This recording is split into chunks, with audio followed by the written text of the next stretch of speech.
Hi, I'm Ryan Ledke, and I'm a person in recovery since January 9th of 2014. Um,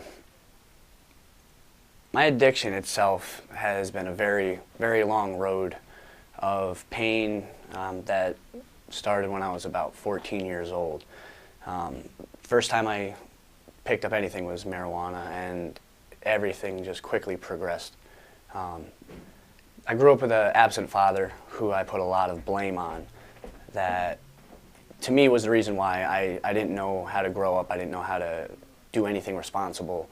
And from what I knew, he was, a drug addict and an alcoholic. I never wanted to become either or.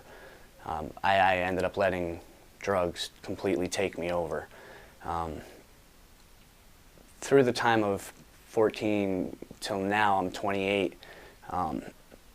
It went everywhere from painkillers all the way up to crack cocaine and intravenous heroin use.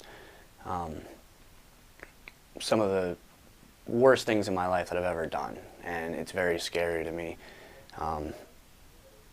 I've had several attempts at sobriety, all of which I thought I had, that I owned, that I was ready to do, and each time I was basically opening up a trap door for myself to fall back into.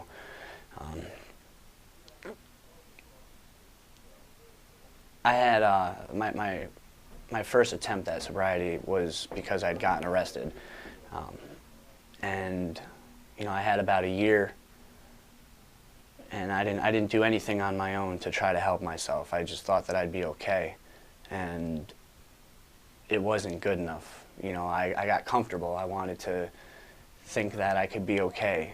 And I started to use again. And it wasn't anything subtle. It was fast, very rapid.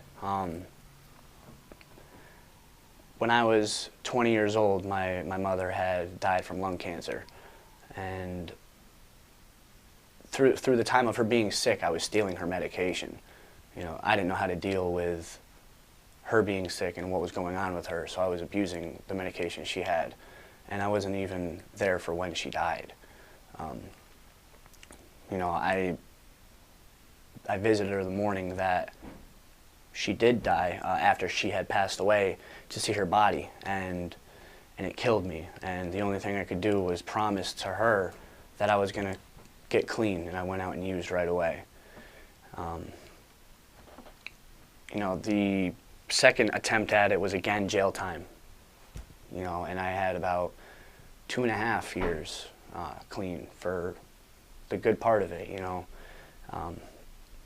Instantly, I ended up getting injured, and I thought of a reason for me to get painkillers, and my disease took me over, and I started to use again. And that was, I think, the hardest part about it, because I used that as an excuse for me to be able to use, and it turned into intravenous heroin use again.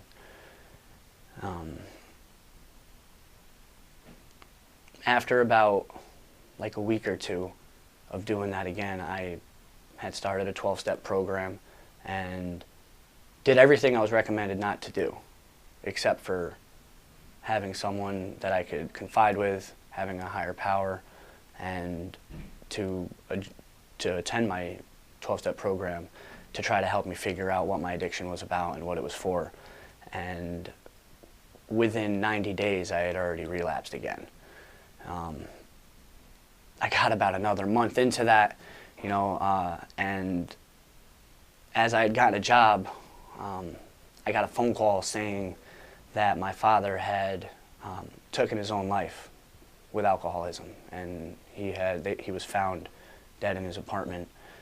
And I thought that was it for me. I was so happy, and inside it tore me apart, and I started a far worse binge than I've ever been in before.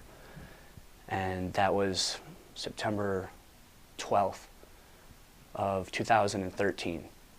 And through all that time up until January 9th of this year now, it was very hard for me. I was doing anything I could, embezzling money from my job just to be able to continue to stay high. the morning of January 9th, I had told several of my friends that if I didn't purposely overdose in the next few weeks, I was going to go to rehab, and I ended up getting arrested that night. I took that as a blessing. You know, I'm very, very happy right now. I am in a transitional housing at this moment, 85 days clean and sober, and I'm very happy about it. You know, I've put on weight. I'm running 20 to 30 miles a week now, and I attend a 12-step program every single day. And to me, I'm doing better than I've ever done before. You know, my sobriety is through the roof. You know, I feel wonderful about it. Each time before, I knew I was going to get high the whole time. This time now, it's a completely different feeling. I don't know if it's the fact that I have a better conscious contact with my higher power, or if it's my mother and my father both watching over me. I just know that it feels great, and I'm not ready to stop staying sober. This is my life, and this is what I'm happy for. This is what I want to do. So thank you very much.